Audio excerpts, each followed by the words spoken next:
نحمده ونصلي على رسوله الكريم اما بعد۔ معزز سامعین، سیرت النبی صلی اللہ علیہ وسلم پر بیانات کا سلسلہ جاری ہے۔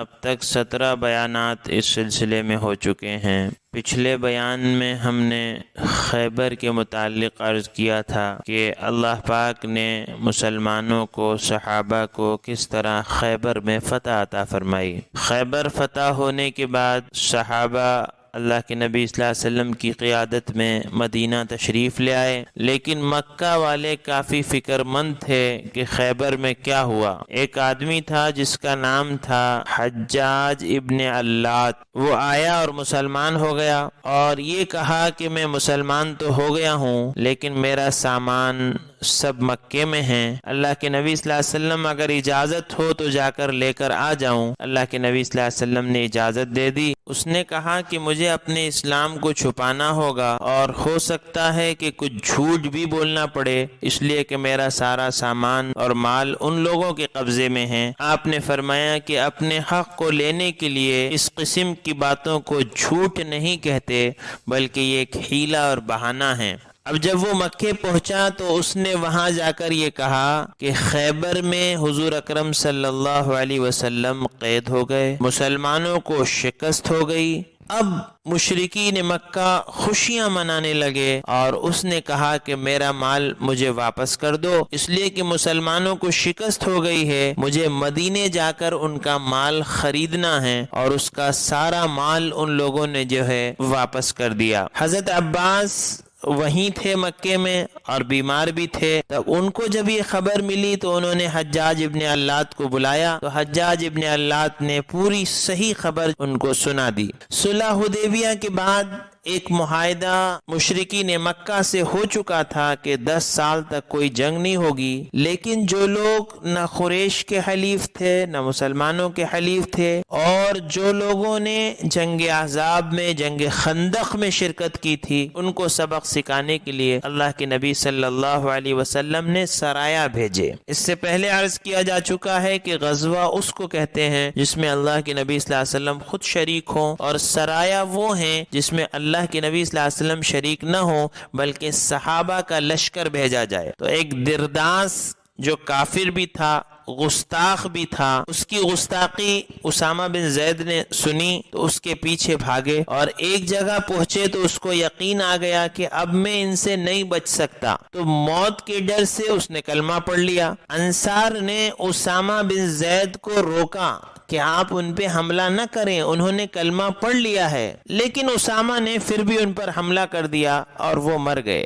حضور اکرم صلی اللہ علیہ وسلم کو اطلاع ہوئی، آپ صلی اللہ علیہ وسلم نے اسامہ کو بلایا اور کہا کہ اسامہ تم نے یہ کیا کیا کہ اس نے کلمہ پڑھ لیا تھا اور پھر بھی تم نے اس کو مار دیا؟ تو حضرت اسامہ رضی اللہ تعالیٰ نے عرض کیا اللہ کے نبی صلی اللہ علیہ وسلم، اس نے تو موت کے ڈر سے کلمہ پڑھا تھا۔ فرمایا کیا تم نے اس کا دل چیر کے دیکھا تھا؟ اس لیے بلا وجہ کسی کو کافر کہنے سے بچنا چاہیے، اور یہ بھی نہیں کہنا چاہیے کہ اس نے ڈر کی وجہ سے ایمان قبول کیا ہے، یا شادی کی وجہ سے ایمان قبول کیا ہے، یا کسی اور لالچ کی وجہ سے ایمان قبول کیا ہے۔ دل کی حالت تو اللہ ہی بہتر جانتے ہیں۔ اللہ کے نبی صلی اللہ علیہ وسلم نے عمرہ قضا کا اعلان فرمایا، اس لیے کہ صلح حدیبیہ میں تو واپس آ گئے تھے اور یہ طے ہوا تھا کہ اس سال آپ عمرہ نہیں کر سکتے لیکن اگلے سال آپ عمرہ کریں گے، تو آپ نے عمرے کے جانے کا ارادہ فرمایا کیونکہ 1 سال ہو چکا تھا، اور 2000 کا قافلہ مدینے سے روانہ ہوا۔ آپ نے فرمایا کہ ہتھیار ساتھ رکھ لو۔ حضرت عمر رضی اللہ تعالیٰ عنہ اور حضرت ابو بکر رضی اللہ تعالیٰ نے یاد دلایا کہ معاہدے کی شرط میں یہ ہے کہ ہتھیار لے کر نہیں جانا ہے۔ اللہ کے نبی صلی اللہ علیہ وسلم نے فرمایا کہ مجھے قریش پر بھروسہ نہیں ہے، اور فرمایا کہ عہد یہ ہے کہ ہم حرم میں ہتھیار لے کر داخل نہیں ہوں گے۔ آپ نے حرم کے باہر ہتھیار رکھے اور 200 لوگوں کو وہاں پر متعین فرمایا کہ تم لوگوں کو یہاں اس کی نگرانی کرنا ہے، اور اگر تم کو یہ اطلاع ملے کہ قریش نے غداری کر دی ہے تو فوراً تم ہماری مدد کے لیے آ جانا، اور اگر قریش نے گڑبڑ نہیں کی، سب ٹھیک ٹھاک رہا، تو جو جماعت عمرہ کرنے جا رہی ہے یہ عمرہ کرنے کے بعد یہاں پر آئے گی اور وہ پہرا دے گی اور تم پھر عمرے کے لیے جاؤ گے۔ آپ حرم پہنچے، ابو سفیان آ گئے اور کہا کہ آپ نے خلاف ورزی کی ہے کہ آپ ہتھیار لے کر آئے ہیں۔ فرمایا ہم حرم میں ہتھیار لے کر نہیں آئے، معاہدے میں یہ تھا کہ حرم میں ہتھیار لے کر داخل نہیں ہوں گے۔ ابو سفیان نے اعلان کیا کہ فوراً اپنے گھروں سے سب لوگ نکل جاؤ اور پہاڑوں پر چلے جاؤ، اور کہا کہ ان کو یعنی مسلمانوں کو ایک بیماری ہے بخار کی، اگر تم لوگ یہاں رہے تو کہیں ایسا نہ ہو کہ تم لوگوں کو بھی وہ بیماری لگ جائے، اور پہاڑوں پر چڑھ جاؤ تاکہ ہم وہاں سے نظارہ کریں گے ان لوگوں کا۔ حضور اکرم صلی اللہ علیہ وسلم کو پتا چلا تو آپ نے فرمایا رمل کرو تاکہ ان کو پتا چلے کہ ہم کمزور نہیں طاقتور ہیں۔ عبداللہ بن رواحہ نے پڑھنا شروع کیا اور کہا اے کافروں کی اولادوں، ہٹ جاؤ ہمارے راستے سے ورنہ ہم تمہیں ایسی ضرب ماریں گے کہ تمہاری کھوپڑی الگ کر دیں گے۔ حضرت عمر رضی اللہ تعالیٰ نے کہا ابن رواحہ یہ کیا کر رہے ہو؟ تم تو جنگ بھڑکا رہے ہو، حالانکہ ہمارا ان سے معاہدہ ہے۔ حضور اکرم صلی اللہ علیہ وسلم نے فرمایا عبداللہ بن رواحہ سے کہ ایسا نہ کہو بلکہ ایسا کہو لا الہ الا اللہ وحدہ لا شریک لہ صدق وعدہ ونصر عبدہ وہزم الاحزاب وحدہ۔ اللہ کے سوا کوئی معبود نہیں، اس کا کوئی شریک نہیں، اس نے اپنا وعدہ سچا کر دکھایا، اپنے بندے کی مدد کی اور تمام لشکروں کو اس اکیلے ہی نے شکست دی۔ آپ کا عمرہ پورا ہوا اور پھر وہ 200 آدمیوں کو بھیجا، وہ 200 لوگوں نے بھی عمرہ کیا۔ حضور اکرم صلی اللہ علیہ وسلم نے ابو سفیان سے یہ کہا کہ میں یہ چاہتا ہوں کہ کعبۃ اللہ کے اندر مجھے داخل ہونے کی اجازت دو کہ میں 2 رکعت وہاں پہ نماز پڑھ لوں۔ کعبے کی چابی شیبی کے پاس تھی، کہا اس کو بلا لو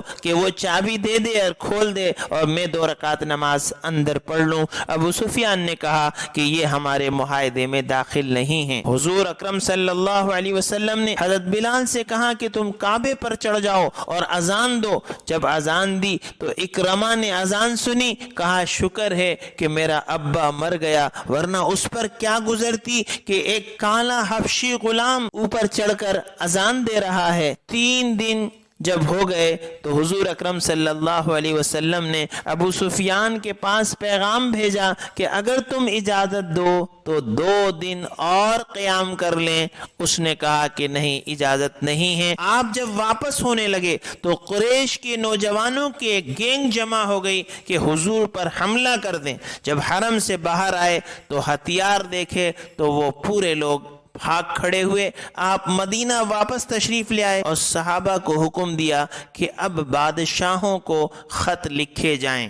داہیہ قلبی اتنے خوبصورت تھے کہ وہ پردہ کرتے تھے۔ ان کو ہرقل کے پاس بھیجا جو روم کا بادشاہ تھا، اور ایک خط لے کر بھیجا جس میں لکھا کہ یہ خط محمد صلی اللہ علیہ وسلم کی طرف سے ہرقل روم کے بادشاہ کو ہے، اور سلام اس پر جس نے اللہ کی ہدایت کو مانا، دعوت دی کہ اسلام لے آؤ، اور اگر تم اسلام لے آؤ گے تو اللہ تمہیں دوہرا اجر دیں گے کیونکہ تم اہل کتاب ہو، اور اگر اسلام نہ لائے تو جتنی قوم تمہارے ماتحت ہے ان کا اسلام نہ لانے کا گناہ بھی تم پر ہوگا۔ ہرقل نے خواب دیکھا تھا کہ بعض لوگ ہیں جو مختون ہیں اور وہ آتے ہیں اور میرے ملک پر قبضہ کرتے ہیں۔ اس نے بڑے بڑے لوگوں کو بلایا اور پوچھا یہ مختون کون ہوتے ہیں؟ تو انہوں نے کہا وہ جو ختنہ کیے ہوئے ہوں۔ تو کہا ختنہ تو یہود بھی کراتے ہیں۔ تو اس نے کہا کہ میں حکم دیتا ہوں کہ یہود کا بچہ بچہ ختم کر دو۔ اسی اثنا میں ایک آدمی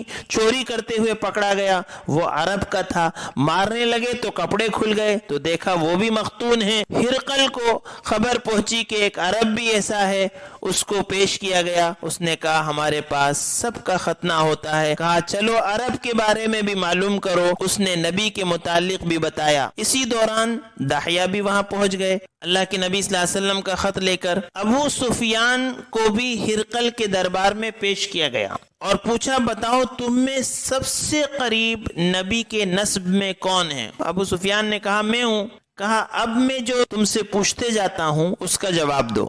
ان کا نام کیا ہے؟ کہا ان کا نام محمد ہے صلی اللہ علیہ وسلم۔ پوچھا کیا نبوت سے پہلے انہوں نے کبھی جھوٹ بولا ہے؟ کہا نہیں بولا۔ کہا اچھا کوئی وعدہ کرتے ہیں تو پورا کرتے ہیں؟ حالانکہ وہ جانتا تھا کہ اللہ کے نبی صلی اللہ علیہ وسلم وعدہ خلاف نہیں ہیں، لیکن اس نے بات کو گھمانا چاہا اور کہا کہ ابھی ابھی معاہدہ ہوا ہے صلح حدیبیہ کے بارے میں، اب پتہ نہیں کہ وہ پورا کرتے ہیں کہ نہیں کرتے ہیں۔ پھر پوچھا ماننے والے لوگ کون ہیں، امیر ہیں کہ غریب ہیں؟ کہا بالکل غریب ہیں۔ کہا پھر وہ نبی ہیں، اور وہ سوالات کرتے گئے، یہ جوابات دیتے گئے، اور بادشاہ نے کہا خدا کی قسم اگر میں اس جگہ ہوتا جہاں نبی ہیں تو ان کے پیر دھو کر پی لیتا۔ ابو سفیان پریشان ہو گیا کہ بات کہاں تک پہنچ گئی ہے۔ اسی درمیان دحیہ بھی وہاں پہنچے اور وہ خط دیا۔ ہرقل نے کہا قسطار جو ہمارا سب سے بڑا عالم ہے اس کے پاس لے جاؤ اور اس سے پوچھو کہ تمہاری کیا رائے ہے۔ جب خط لے کر دحیہ وہاں پہنچے تو اس نے خط پڑھا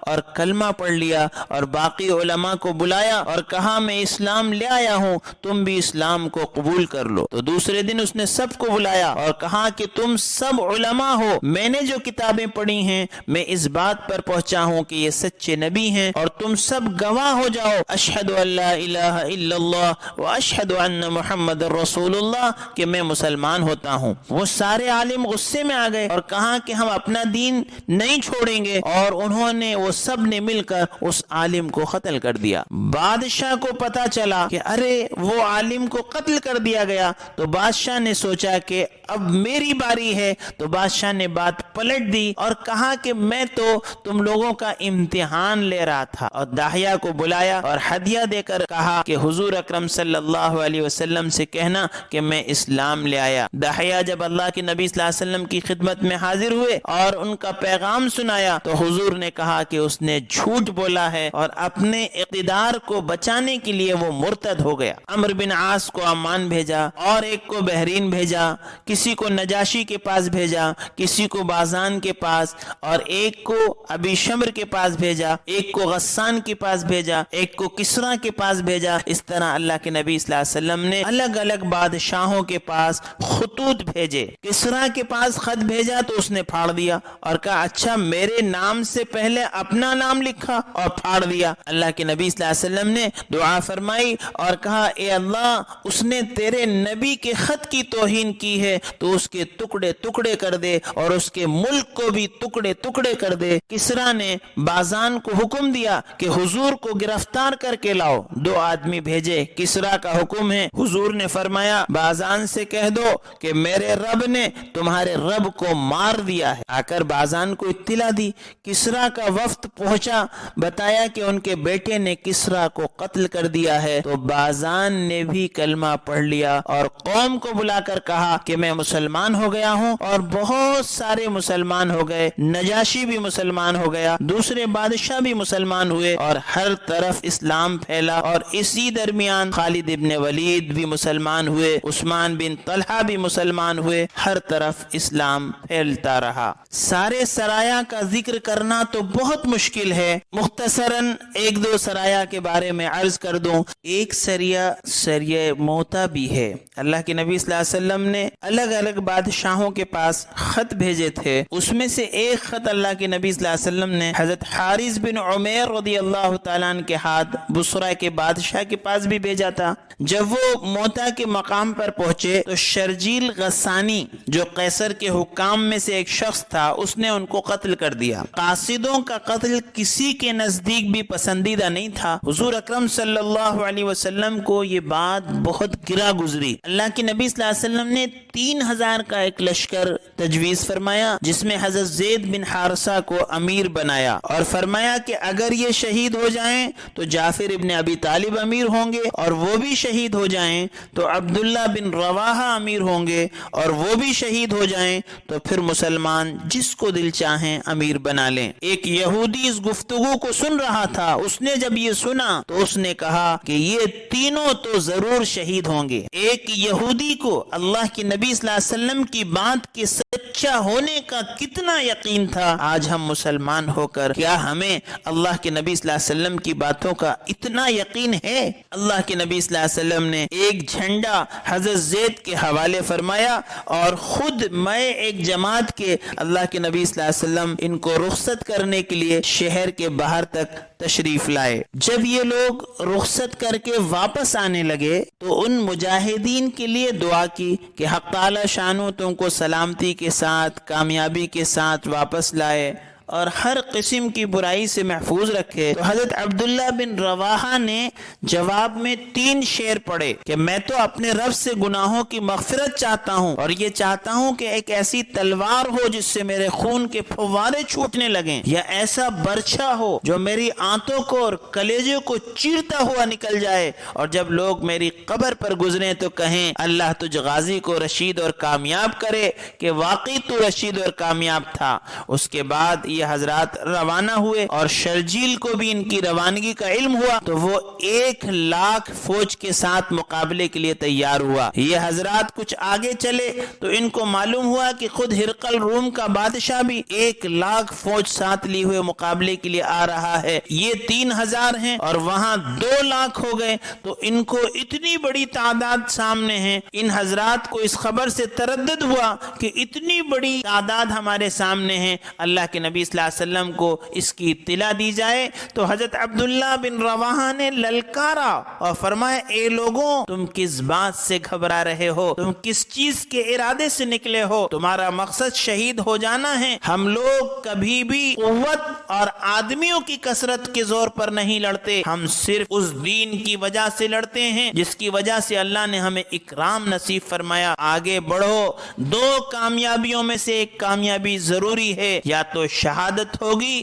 یا غلبہ ہوگا۔ یہ سن کر مسلمانوں میں ہمت پیدا ہوئی اور آگے بڑھے، حتیٰ کہ موتا پر پہنچ کر لڑائی شروع ہو گئی۔ حضرت زید نے جھنڈا ہاتھ میں لیا اور میدان میں پہنچے، گھماسان کی لڑائی شروع ہوئی۔ شرجیل کا بھائی بھی مارا گیا اور اس کے ساتھی بھی بھاگ گئے اور خود شرجیل بھی بھاگ کر ایک قلعے میں چھپ گیا۔ پھر ہرقل کے پاس مدد کے لیے آدمی بھیجا، اس نے تقریباً 2,00,000 فوج بھیجی اور لڑائی زور سے ہوتی رہی۔ حضرت زید شہید ہو گئے تو حضرت جعفر نے جھنڈا ہاتھ میں لیا اور اپنے گھوڑے کے پاؤں خود ہی کاٹ دیے تاکہ واپسی کا خیال دل میں نہ آئے، اور چند شعر پڑھے، اے لوگو کیا ہی اچھی ہے جنت اور کیا ہی اچھا ہے اس کا قریب ہونا، اور کتنی بہترین ہے اور کتنا ٹھنڈا ہے اس کا پانی۔ ملک کے روم کے لوگوں پر عذاب کا وقت آ گیا، مجھ پر بھی لازم ہے کہ ان کو ماروں۔ یہ اشعار پڑھے اور اپنے گھوڑے کے پاؤں خود ہی کاٹ دیے کہ واپسی کا خیال بھی دل میں نہ آئے، اور تلوار لے کر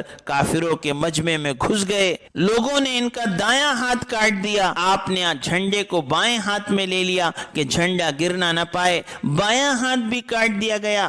آپ نے جو ہے دونوں بازوؤں سے اس کو تھاما اور منہ سے مضبوط پکڑ لیا۔ ایک شخص نے پیچھے سے ان کے 2 ٹکڑے کر دیے جس سے یہ گر پڑے، اور اس وقت ان کی عمر 33 سال کی تھی۔ حضرت عبداللہ بن عمر رضی اللہ تعالیٰ عنہ کہتے ہیں کہ ہم نے بعد میں لاشوں میں دیکھا تو حضرت جعفر کو جب دیکھا تو ان کے بدن کے اگلے حصے میں 90 زخم تھے۔ جب یہ شہید ہو گئے تو لوگوں نے عبداللہ بن رواحہ کو آواز دی، وہ لشکر کے ایک کونے میں گوشت کا ٹکڑا کھا رہے تھے کہ 3 دن سے ان کو کچھ کھانے کو نہیں ملا تھا۔ انہوں نے آواز سنتے ہی گوشت کے ٹکڑے کو پھینک کر اپنے اوپر ملامت کی کہ جعفر تو شہید ہو جائے اور تو دنیا میں مشغول رہے۔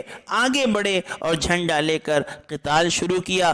انگلی میں زخم آ گیا، وہ کٹ گئی تو انہوں نے پاؤں سے اس کٹی ہوئی انگلی کو دبا کر ہاتھ کھینچا، وہ الگ ہو گئی، اس کو پھینک دیا اور آگے بڑھے۔ اور اس گھمسان اور پریشانی کی حالت میں تھوڑا سا تردد ہوا تو آپ نے اپنے دل کو مخاطب کیا اور مخاطب کر کے فرمایا، او دل، کس چیز کا اب اشتیاق باقی ہے جس کی وجہ سے تردد ہے؟ اگر بیوی کا ہے تو اس کو 3 طلاق، اور غلاموں کا ہے تو سب آزاد، اور باغ کا ہے تو اللہ کے راستے میں صدقہ ہے۔ اس کے بعد چند شعر پڑھے، قسم ہے او دل تجھے اترنا ہوگا، خوشی سے اتر یا ناگواری سے اتر، تجھے اطمینان کی زندگی گزارتے ہوئے ایک زمانہ گزر چکا، سوچ تو آخر ایک منی کا قطرہ تھا، دیکھ کافر لوگ مسلمانوں پر کھچے آ رہے ہیں، تجھے کیا ہوا؟ جنت کو پسند نہیں کرتا؟ اگر تو قتل نہ ہوا تو ویسے بھی آخر مرے گا۔ اس طرح صحابہ اپنے آپ کو تیار کرتے رہے اور اپنے اندر شوق، جذبہ اور ولولہ پیدا کرتے رہے، یہاں تک کہ عبداللہ بن رواحہ بھی شہید ہو گئے۔ دیکھیے کیا ہمت اور استقلال کے پہاڑ تھے کہ 2 لاکھ کا لشکر ہے اور یہاں صرف 3000 صحابہ ہیں، لیکن اللہ کے وعدوں کا یقین کس قدر ان کے اندر تھا، اور 6 دن تک یہ لڑائی زبردست چلتی رہی، اور یہ پہلا معرکہ ہے جس میں حضرت خالد بن ولید شریک ہوئے اور پھر ان کو جھنڈا دیا گیا۔ اللہ کے نبی صلی اللہ علیہ وسلم نے مدینے میں بتایا کہ تینوں شہید ہوئے اور اب پرچم اس نے اٹھایا ہے جو اللہ کی تلوار ہے۔ کہتے ہیں صرف 2 صحابہ ایسے ہیں، حضرت خالد بن ولید اور زبیر ابن العظام، کہ یہ دونوں ہاتھوں میں تلوار لے کر لڑتے تھے، اور خالد ابن ولید کا قد بھی اتنا ہوتا تھا کہ گھوڑے پر بیٹھتے تو پیر نیچے زمین پر ٹچ ہو جاتے۔ خالد ابن ولید نے فوج کو ری ارینج کیا، ادھر والوں کو ادھر، ادھر والوں کو ادھر کر دیا، اور پرچم بھی چینج کر دیا کہ جو جھنڈا جس کے ہاتھ میں تھا وہ دوسرے کے ہاتھ میں دے۔ رومیوں نے جب دیکھا کہ ارے کل تو ادھر دوسرے لوگ تھے، آج دوسرے لوگ ہیں، جھنڈا کل کسی اور کے ہاتھ میں تھا آج کسی اور کے ہاتھ میں ہے، تو ان کو لگا کہ اب فوج اور آ گئی ہے۔ حضرت خالد ابن ولید ایسے لڑے کہ 10 تلواریں آپ کی ٹوٹ گئیں، اور ان لوگوں میں افراتفری مچ گئی اور سب بھاگ گئے، اور صحابہ مدینے کو واپس آ گئے۔ ایک سریۃ العنبر بھی ہے کہ نبی کریم صلی اللہ علیہ وسلم نے رجب 8 ہجری میں سمندر کے کنارے ایک لشکر 300 آدمیوں کا بھیجا تھا، جس میں حضرت ابو عبیدہ کو امیر بنایا۔ حضور اکرم صلی اللہ علیہ وسلم نے ایک تھیلی میں کھجوروں کا توشہ بھی ان کو دیا، اور 15 روز ان حضرات کا وہاں قیام رہا۔ توشہ ختم ہو گیا، حضرت قیس رضی اللہ تعالیٰ نے قافلے والوں سے اونٹ لینا شروع کیے کہ اس شرط پر کہ مدینہ چل کر تم کو اس قیمت دے دیں گے۔ اب اونٹ کا ذبح کرنا شروع کیا، لیکن اس ڈر سے کہ اگر اونٹ ذبح کرتے رہے تو پھر سواری کا کیا ہوگا، واپسی کیسے ہوگی، سواری ختم ہو جائے گی، مشکل ہوگی، تو اس لیے وہ ذبح کرنا بھی بند کر دیے۔ پھر یہ کیا گیا کہ جن جن کے پاس کھجوریں ہیں سب اپنی کھجوروں کو یہاں لا کر جمع کر دو۔ وہ کھجوریں جمع کر کے ایک تھیلی میں رکھ لی گئیں، اور ایک ایک کھجور روزانہ تقسیم فرماتے، جس کو صحابہ کھا کر پانی پی لیتے۔ سوچئے جنگ کا میدان ہے اور ایک کھجور پر گزارا۔ حضرت جابر رضی اللہ تعالیٰ نے جب یہ قصہ لوگوں کو سنایا تو ایک شاگرد نے عرض کیا کہ حضرت ایک کھجور کیا کام دیتی ہوگی، جنگ کا میدان اور ایک کھجور؟ آپ نے فرمایا اس کی قدر جب معلوم ہوئی، جب وہ بھی نہ رہی کہ بجز فاقے کے کچھ نہ تھا، کہ درخت کے خوش پتے جھاڑتے اور پانی میں بھگو کر کھا لیتے، کہ مجبوری سب کرا دیتی ہے۔ اب اللہ کی مدد آتی ہے، تنگی کے بعد اللہ جل شانو کے یہاں سے سہولت ہوتی ہے۔ حق تعالی شانو نے ان تکالیف اور مشقت کے بعد سمندر میں سے ایک مچھلی ان لوگوں کو پہنچائی جس کو عنبر کہتے ہیں۔ اتنی بڑی تھی کہ 18 روز تک یہ حضرات اس میں سے کھاتے رہے، اور مدینہ منورہ پہنچنے تک اس کا گوشت توشوں میں ساتھ تھا۔ اور حضور کے سامنے جب سفر کا یہ قصہ سنایا تو اللہ کے نبی صلی اللہ علیہ وسلم نے فرمایا کہ یہ اللہ کا رزق تھا جو تمہاری طرف بھیجا گیا۔ ایسی مدد اللہ نے فرمائی کہ 18 دن تک 300 آدمی اس مچھلی کے گوشت کو کھاتے رہے، اور یہاں تک کہ جب مدینہ آئے تو توشے میں وہ ساتھ تھا۔ انشاءاللہ بقیہ آئندہ قسط میں اللہ تعالی ہم سب کو سیرت النبی صلی اللہ علیہ وسلم کو پڑھنے کی، سمجھنے کی، اور اس سے عبرت اور سبق حاصل کرنے کی اور اس پر عمل کرنے کی توفیق عطا فرمائے۔ وآخر الدعوانا ان الحمد للہ رب العالمین۔